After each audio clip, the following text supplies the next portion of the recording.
আসসালামু আলাইকুম। আগের ক্লাসে আমরা উত্তর আমেরিকা মহাদেশ নিয়ে আলোচনা শুরু করেছিলাম এবং সেখানে আমরা উত্তর আমেরিকা মহাদেশের আবিষ্কার এবং উত্তর আমেরিকা মহাদেশের অবস্থান, সীমানা, প্রধান নদ নদী, উচ্চতম শৃঙ্গ, দেশের সংখ্যা, বিখ্যাত শহর এবং সেই দেশগুলোর অবস্থান সেইগুলো নিয়ে আলোচনা করেছিলাম। তারপর পানামা যোজক, পানামা খাল এগুলো কি এগুলোও বলেছিলাম। আজকে আমরা উত্তর আমেরিকা মহাদেশের ভূপ্রাকৃতিক বৈচিত্র্য নিয়ে আলোচনা করব। দেখো, ভূপ্রকৃতির তারতম্য অনুসারে এই উত্তর আমেরিকা মহাদেশকে প্রধানত 4 ভাগে ভাগ করা হয়। সেগুলো হচ্ছে পশ্চিমের পার্বত্য অঞ্চল, মধ্যভাগের সমভূমি অঞ্চল, কানাডীয় বা লরেন্সীয় উচ্চভূমি আর পূর্ব দিকের উচ্চভূমি। আমি একটা একটা করে আলোচনা করব, প্রত্যেকটা পার্টকে আমি আলোচনা করব। তো দেখো, প্রথমেই এখানে আছে পশ্চিমের পার্বত্য অঞ্চল। পশ্চিমের পার্বত্য অঞ্চল কোনটা? এখানে তোমরা উত্তর আমেরিকার মানচিত্রটা দেখো, দেখলে বুঝতে পারবে। এটা হচ্ছে উত্তর আমেরিকা। উত্তর আমেরিকার পশ্চিম দিক হচ্ছে এটা। তো পশ্চিমের পার্বত্য অঞ্চল হচ্ছে এই অঞ্চল থেকে, মানে উত্তর আমেরিকার এই যে বেরিং প্রণালী রয়েছে, এই বেরিং প্রণালী থেকে শুরু করে একদম দক্ষিণে রয়েছে পানামা খাল। এই পানামা খাল পর্যন্ত যে অঞ্চল, এই পুরোটাকে বলা হয় পশ্চিমের পার্বত্য অঞ্চল বা কর্ডিলেরা। কর্ডিলেরা কথাটা তোমাদেরকে একটু ভালো করে বুঝতে হবে। কর্ডিলেরা শব্দের অর্থ হলো শৃঙ্খল। এই উত্তর আমেরিকা মহাদেশের এই যে পশ্চিমের পার্বত্য অঞ্চলটা, এটা অনেকগুলো সমান্তরাল নবীন ভঙ্গিল পর্বতমালা নিয়ে গঠিত। তো এইগুলো একত্রে একসঙ্গে এটাকে বলা হয় কর্ডিলেরা। যেহেতু চেনের মতো করে অবস্থান করছে পর্বতমালাগুলো, সেই জন্যই এটাকে বলা হচ্ছে কর্ডিলেরা। তো দেখো, এই কর্ডিলেরা আরও দক্ষিণে প্রসারিত হয়েছে। মানে উত্তর আমেরিকার এই বেরিং প্রণালী থেকে শুরু করে দক্ষিণে পানামা খাল পর্যন্ত বিস্তৃত, এবং এটা আরও দক্ষিণ দিকে প্রসারিত হয়ে, দক্ষিণ দিকে কী আছে আমরা জানি যে দক্ষিণ আমেরিকা রয়েছে, তো সেটা দক্ষিণ আমেরিকায় প্রসারিত হয়েছে। আর এই পার্বত্য অঞ্চলটি হিমালয় পার্বত্য অঞ্চলের মতোই নবীন ভঙ্গিল পর্বত। ভঙ্গিল পর্বত কোনটা? যেগুলো ভাঁজ প্রাপ্ত হয়ে সৃষ্টি হয়। তো ভঙ্গিল পর্বতকে 2 ভাগে ভাগ করা হয় আমরা জানি। একটা হচ্ছে নবীন ভঙ্গিল পর্বত আর একটা হচ্ছে প্রাচীন ভঙ্গিল পর্বত। তো এই যে পশ্চিমের মানে উত্তর আমেরিকার পশ্চিমের পার্বত্য অঞ্চল বা কর্ডিলেরা, এটা হচ্ছে নবীন ভঙ্গিল পার্বত্য অঞ্চলের একটা অংশ, বা এটা হচ্ছে একটা নবীন ভঙ্গিল পর্বত।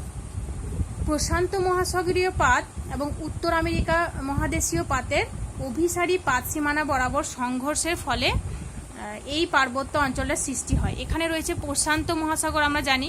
তো এখানে রয়েছে প্রশান্ত মহাসাগরীয় পাত আর এখানে রয়েছে উত্তর আমেরিকা পাত। তো এই দুটো পাতের সংঘর্ষের ফলে অভিসারী পাত সীমানা বলতে আমরা জানি যে দুটো পাত পরস্পরের কাছাকাছি চলে আসে, তাই তো? এরকম একটা পাত, এটা ধরে নাও প্রশান্ত মহাসাগরীয় পাত, আর এটা হচ্ছে উত্তর আমেরিকা পাত। তো এই দুটো পাত পরস্পরের কাছাকাছি আসছে, তার ফলে সংঘর্ষে লিপ্ত হচ্ছে, এবং এই সংঘর্ষের ফলেই তৈরি হচ্ছে ভঙ্গিল পর্বত। এই ভঙ্গিল পর্বতের মানে এই যে কর্ডিলেরা আমরা দেখতে পাচ্ছি, এই কর্ডিলেরার মধ্যভাগটা হচ্ছে প্রশস্ত, এবং 2 প্রান্ত উত্তর দিকটা এবং দক্ষিণ দিকটা ক্রমশ সরু হয়ে গেছে। এখানকার প্রধান প্রধান পর্বতশ্রেণীগুলো হলো কোস্ট রেঞ্জ, এখানে লিখছি তোমরা তাহলে বুঝতে পারবে।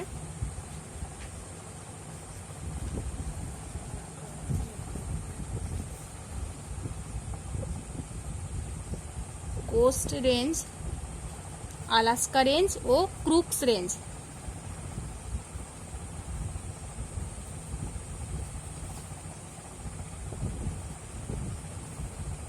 আলাস্কা রেঞ্জ ও ব্রুকস রেঞ্জ।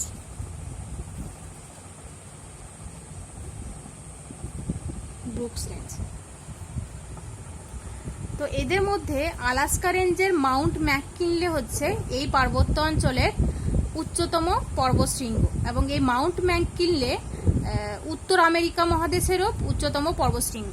তাহলে উত্তর আমেরিকা মহাদেশের উচ্চতম পর্বতশৃঙ্গ কোনটি? মাউন্ট ম্যাককিনলে, এটা মনে রাখবে তোমরা।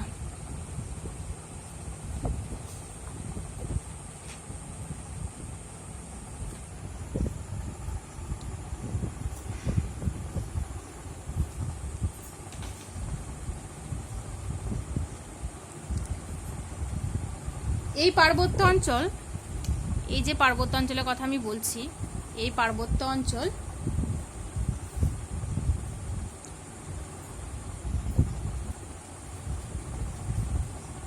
এই পার্বত্য অঞ্চলের মধ্য দিয়ে বেশ কিছু নদীও প্রবাহিত হয়েছে। সেই নদীগুলো হলো Yukon, Colorado, Columbia, Fraser, Yukon, Colorado, Fraser,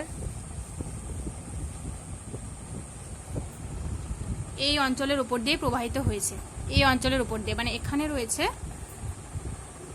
পুরো কর্ডিলেরা, এই অঞ্চলটা হচ্ছে কর্ডিলেরা, এটাকে আমরা বলছি। আর এখান দিয়ে প্রবাহিত হয়েছে নদীগুলো। এখানে একটা ছোট নদী আমি এঁকেছি, দেখতে পাচ্ছ তোমরা। এখানে হচ্ছে কলোরাডো নদী, হচ্ছে কলম্বিয়া। তো এই নদীগুলো প্রবাহিত হয়েছে এবং এই নদীগুলো প্রবাহ পথে অনেক উপত্যকা এবং অবনমিত অঞ্চল, মানে নিচু অঞ্চল এবং গিরিখাত সৃষ্টি করে প্রবাহিত হয়েছে, পশ্চিম দিকে প্রবাহিত হয়েছে।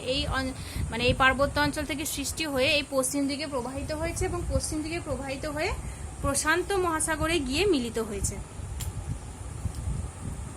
এই যে আমরা দেখতে পাচ্ছি এখানেই রয়েছে ক্যালিফোর্নিয়া উপসাগর, এই অঞ্চলটাতে রয়েছে ক্যালিফোর্নিয়া উপসাগর, আর এখানে রয়েছে ক্যালিফোর্নিয়া। তো এই যে পশ্চিমের পার্বত্য অঞ্চলের এই যে ক্যালিফোর্নিয়া, এখানে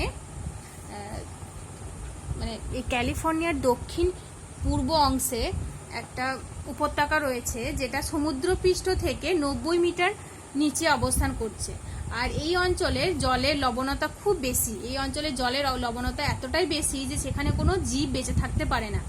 আর এই অঞ্চলের উষ্ণতা খুব বেশি, মানে প্রায় 56 ডিগ্রি সেলসিয়াসের মতো। তো যেহেতু এখানে কোনো জীব বেঁচে থাকতে পারে না, সেজন্যই এই অঞ্চলকে বলা হয় মৃত্যু উপত্যকা বা ডেড সি।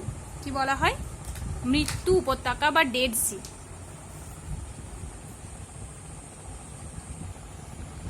মৃত্যু উপত্যকা বা ডেড সি।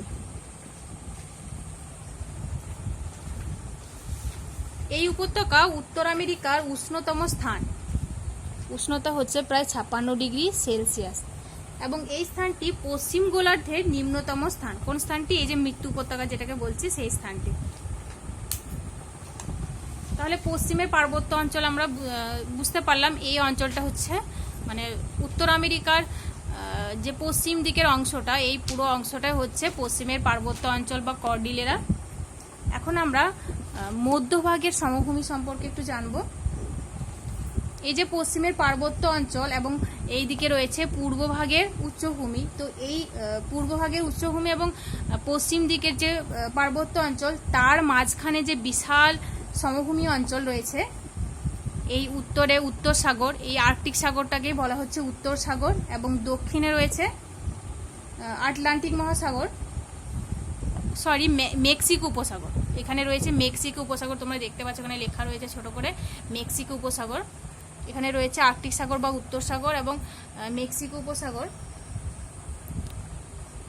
তো এই দুই সাগরের মাঝখানে এবং এই পূর্বের উচ্চভূমি এবং পশ্চিমে যে পার্বত্য অঞ্চল, তার মাঝখানে যে বিশাল সমভূমি অঞ্চল, এই বিশাল সমভূমি অঞ্চলকেই বলা হচ্ছে মধ্যভাগের সমভূমি অঞ্চল। এবং যেহেতু এই অঞ্চলটা বিশাল অঞ্চল জুড়ে অবস্থান করছে, সেই জন্য এটাকে গ্রেট প্লেন বা বৃহৎ সমভূমিও বলা হয়। গ্রেট প্লেন বা বৃহৎ সমভূমি বলা হয়। এই মধ্যভাগের সমভূমি অঞ্চল প্রধানত Mackenzie, Saint Lawrence, Mississippi, Missouri প্রভৃতি নদীগুলোর ওপর তৈরি হয়েছে। মানে Mackenzie, Saint Lawrence, Mississippi, Missouri নদীর যে অববাহিকা, সেই অববাহিকা নিয়েই এই মধ্যভাগের সমভূমি অঞ্চলটা গড়ে উঠেছে। কোন কোন নদী? Mackenzie, Saint Lawrence. এখানে আমি বেশ কয়েকটা নদীর নাম লিখেছি, এখানে দেখতে পাচ্ছ সেন্ট লরেন্স, এই যে দেখো সেন্ট লরেন্স। তারপরে এখানে রয়েছে, এটা হচ্ছে ম্যাকেঞ্জি নদী, এবং এখানে রয়েছে মিসিসিপি, মিসৌরি, এখানে রয়েছে কলোরাডো নদী। তো এই বেশ কিছু নদীর যে অববাহিকা অঞ্চল, এই অববাহিকা নিয়েই গড়ে উঠেছে মধ্যভাগের সমভূমি অঞ্চল। এই অঞ্চলটি পুরোটা সমতল নয়। এই অঞ্চলটি ঢেউ খেলানো, অনেকটা তরঙ্গায়িত। মানে মাঝখানে কিছু কিছু পাহাড় রয়েছে, আবার ছোট ছোট টিলাও রয়েছে, কিছু মালভূমি রয়েছে। তো সেই জন্য এই অঞ্চলটাকে দেখতে অনেকটা তরঙ্গায়িত বা ঢেউ খেলানো মনে হয়। এই সমভূমির উত্তর দিকে রয়েছে হাডসন উপসাগর। এখানে আমরা দেখতে পাচ্ছি, দেখো লেখা আছে হাডসন উপসাগর, এবং হাডসন উপসাগরকে কেন্দ্র করে এই যে অর্ধচন্দ্রাকারে একটা মালভূমির সৃষ্টি হয়েছে, এটাকে বলা হয় কানাডীয় শিল্ড অঞ্চল। তো এই সমভূমি অঞ্চলের উত্তর দিকেই রয়েছে এই কানাডীয় শিল্ড অঞ্চলটা। যদিও এই কানাডীয় শিল্ড অঞ্চলটা এই সমভূমি অঞ্চলের অন্তর্গত নয়, এটা পরের ইয়েতে আমরা পড়বো, মানে পরের পয়েন্টে যখন আলোচনা করব তখন জানতে পারবো। আর এই কানাডীয় শিল্ড অঞ্চল হচ্ছে পৃথিবীর প্রাচীনতম ভূখণ্ডের একটা অংশ বিশেষ। প্রাচীন ভূখণ্ড বলতে আমরা জানি যে ওই গন্ডোয়ানাল্যান্ড এবং আঙ্গারাল্যান্ডকে প্রাচীন ভূখণ্ড বলা হয়। তো এই কানাডীয় শিল্ড অঞ্চল হচ্ছে এই প্রাচীন ভূখণ্ডেরই একটা অংশ বিশেষ। দীর্ঘদিন ধরে হিমবাহের ক্ষয়কার্যের ফলে এই অঞ্চলটা একটা সমপ্রায় ভূমিতে পরিণত হয়েছে। সমপ্রায় ভূমি বলতে যখন কোনো উচ্চভূমি ওই হিমবাহ দ্বারা ক্ষয়প্রাপ্ত হয়ে হয়ে নিম্নভূমিতে পরিণত হয়, সমভূমিতে পরিণত হয়, সেটাকে সমপ্রায় ভূমি বলে, তাই তো? এই সমপ্রায় ভূমিতে আবার কোথাও কোথাও ক্ষয়কার্যের ফলে নিচু হয়ে কিছু হ্রদেরও সৃষ্টি হয়েছে। যেমন দেখো ইউনিপেক, গ্রেট বিয়ার, আথাবাস্কা, গ্রেট স্লেভ, এইসব হ্রদের সৃষ্টি হয়েছে। ক্ষয়কার্যের ফলে কোন কোন হ্রদের সৃষ্টি হয়েছে? ইউনিপেক,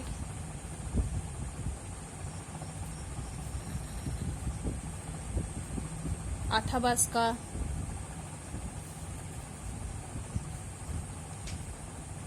গ্রেট বিয়ার, এই নামগুলো একটু তোমরা মনে রাখবে। গ্রেট স্লেভ, এইসব হ্রদের সৃষ্টি হয়েছে। এই যে অঞ্চলটা আমরা দেখতে পাচ্ছি, এই সমভূমি অঞ্চলের দক্ষিণ দিকে হিমবাহের ক্ষয়কার্যের ফলে বেশ কয়েকটি হ্রদের সৃষ্টি হয়েছে। বেশ কয়েকটি বলতে 5টি হ্রদের সৃষ্টি হয়েছে। এই 5টি হ্রদকে আমরা পঞ্চহ্রদ বলি। এই পঞ্চহ্রদের নাম হচ্ছে সুপিরিয়র, মিশিগান, ইরি, ওন্টারিও এবং হুরন।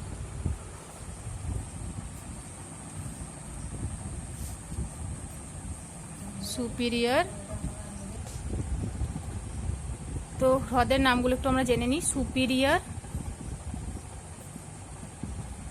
মিশিগান, ইরি, ওন্টারিও এবং হুরন।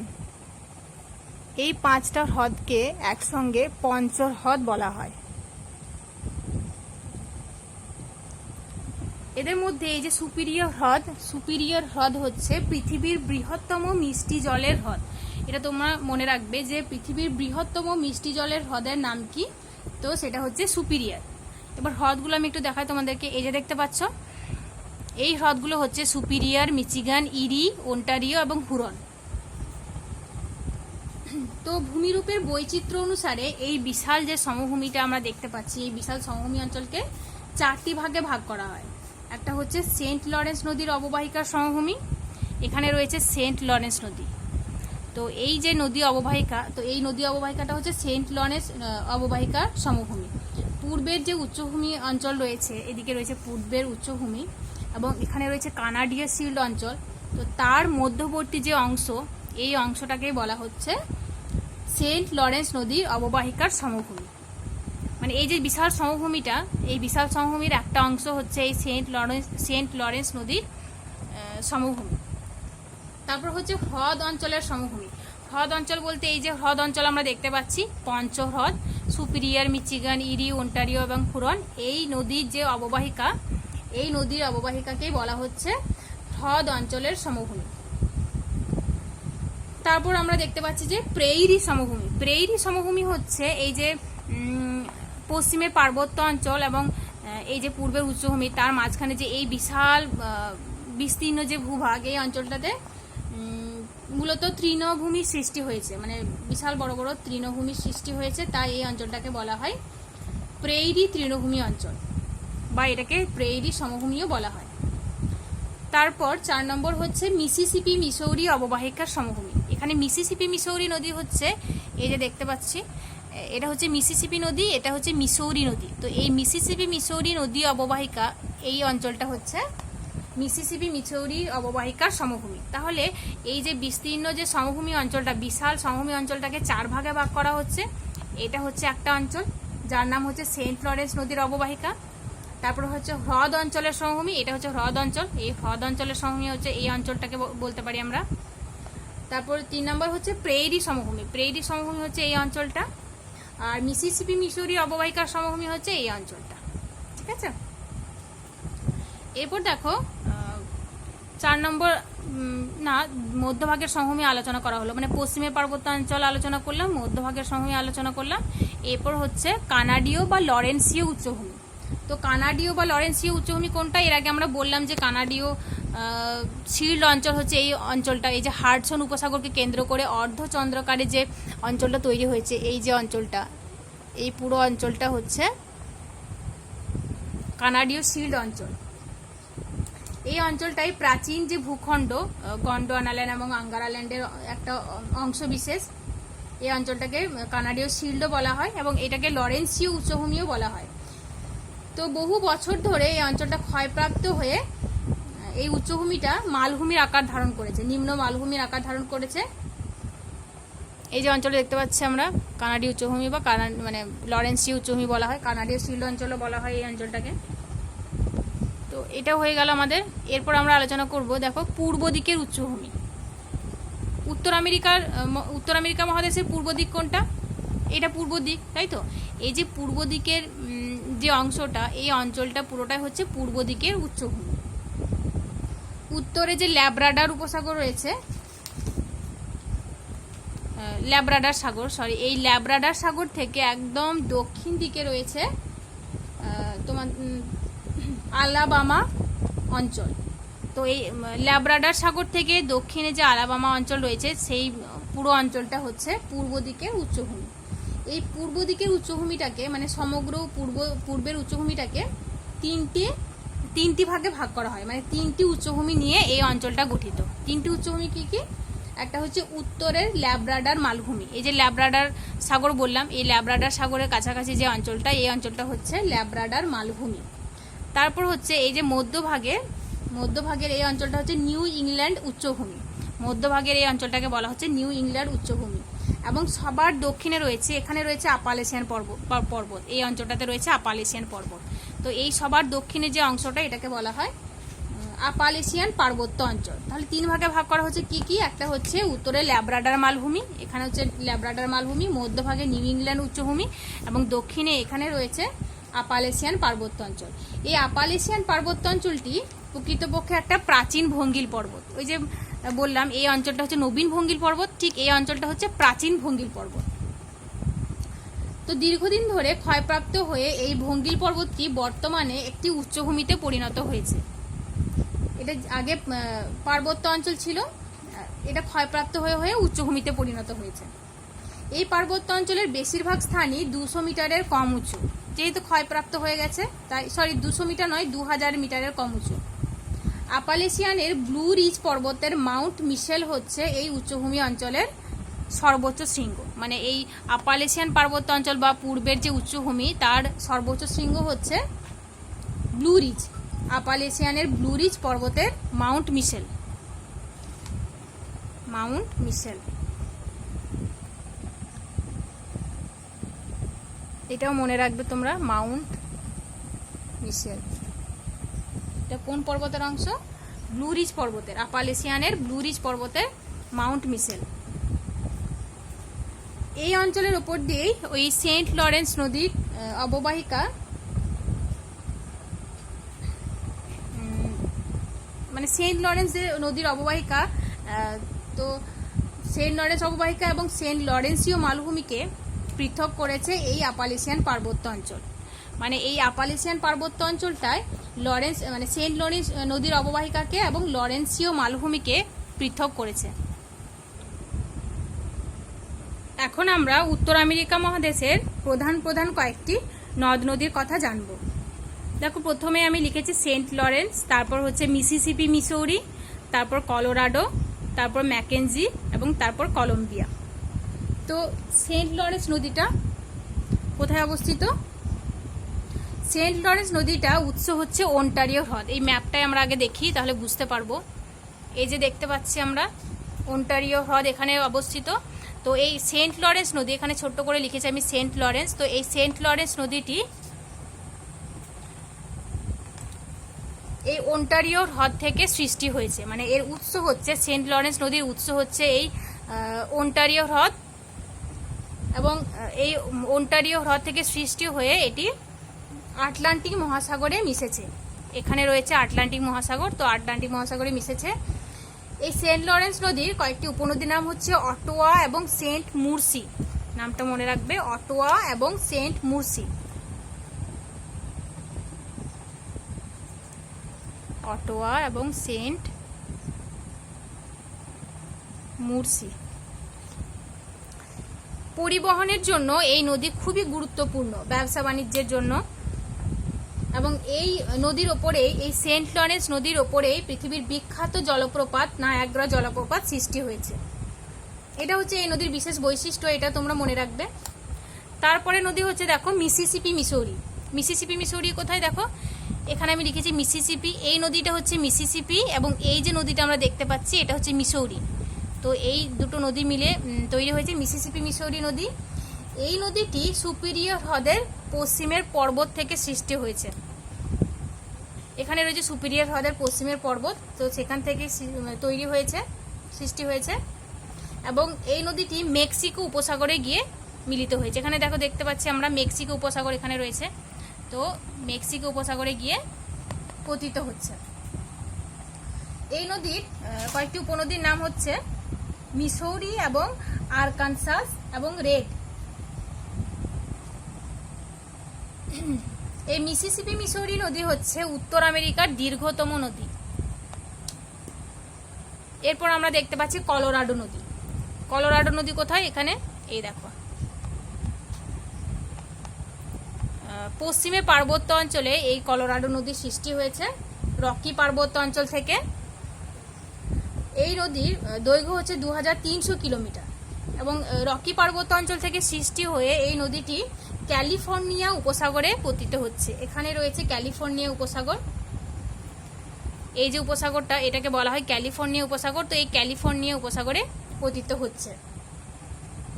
এই কলোরাডো নদীর কয়েকটি উপনদীর নাম হচ্ছে ইউকন, ফ্রেজার, কলম্বিয়া। এগুলো কি, Yukon, Fraser, Columbia. Yukon, Fraser এবং কলম্বিয়া। এই কলোরাডো নদীর বিশেষ বৈশিষ্ট্য হচ্ছে এই নদীতেই পৃথিবীর বিখ্যাত গ্র্যান্ড ক্যানিয়ন সৃষ্টি হয়েছে।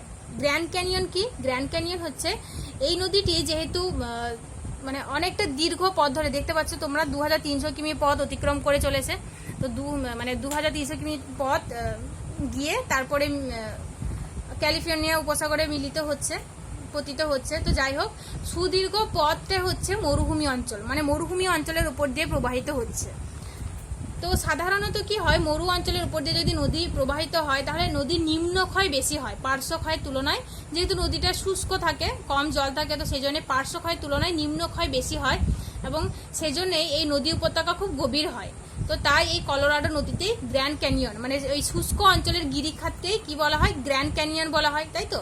তো এই অঞ্চল, মানে এই নদীতেই গ্র্যান্ড ক্যানিয়নের সৃষ্টি হয়েছে, যার দৈর্ঘ্য হচ্ছে 446 কিলোমিটার, এবং কোনো কোনো অংশে এই গ্র্যান্ড ক্যানিয়নের গভীরতা 1600 মিটারেরও বেশি। তার মানে বুঝতে পারছো কতটা গভীর। এবং এই নদীর আরেক বৈশিষ্ট্য হচ্ছে এই নদীর মরুপ্রায় অঞ্চলের উপর দিয়ে প্রবাহিত হয়েছে, ক্যালিফোর্নিয়া উপত্যকার উপর দিয়ে, এবং এই নদীটা মরু অঞ্চলের উপর দিয়ে প্রবাহিত হয়ে মরু অঞ্চলকে কৃষি প্রধান অঞ্চলে পরিণত করেছে। এই নদীর জলের সাহায্যে কৃষিকাজ করা হচ্ছে ক্যালিফোর্নিয়া উপত্যকা, এবং ক্যালিফোর্নিয়া উপত্যকাকে কৃষি প্রধান অঞ্চলে পরিণত করেছে। এছাড়াও এই নদীতে বাঁধ দিয়ে, মানে সেচ ও জলবিদ্যুৎ উৎপাদনের জন্য বাঁধ ও জলাধার নির্মাণ করা হয়েছে। তো এই হলো কলোরাডো নদীর বৈশিষ্ট্য। এরপর আমরা দেখতে পাচ্ছি ম্যাকেঞ্জি নদী। ম্যাকেঞ্জি নদীটা কোথায় অবস্থিত? এইখানে রয়েছে ম্যাকেঞ্জি নদী। এখানে দেখো ছোট করে লিখেছি, এই নদীটা হচ্ছে ম্যাকেঞ্জি নদী। এই ম্যাকেঞ্জি নদীটি আথাবাস্কা হ্রদ থেকে সৃষ্টি হয়েছে। এখানে রয়েছে আথাবাস্কা হ্রদ, সেখান থেকে সৃষ্টি হয়েছে এবং উত্তরে রয়েছে আর্কটিক সাগর বা উত্তর সাগর বা সুমেরু মহাসাগর যেটাকে বলে, সেখানে গিয়ে মিলিত হয়েছে। এবং এই নদীর কয়েকটি উপনদী হচ্ছে পিস, লিয়ার্ড এবং লি।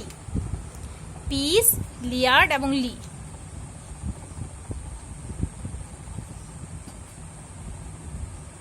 পিস, লি এবং লিয়ার্ড। শীতকালে এই নদীটি নৌ পরিবহনযোগ্য নয়, কিন্তু গ্রীষ্মকালে এই নদীতে নৌকো এবং স্টিমার চলাচল করা হয়, মানে স্টিমার এবং নৌকো চালানো যায়। এরপরে দেখো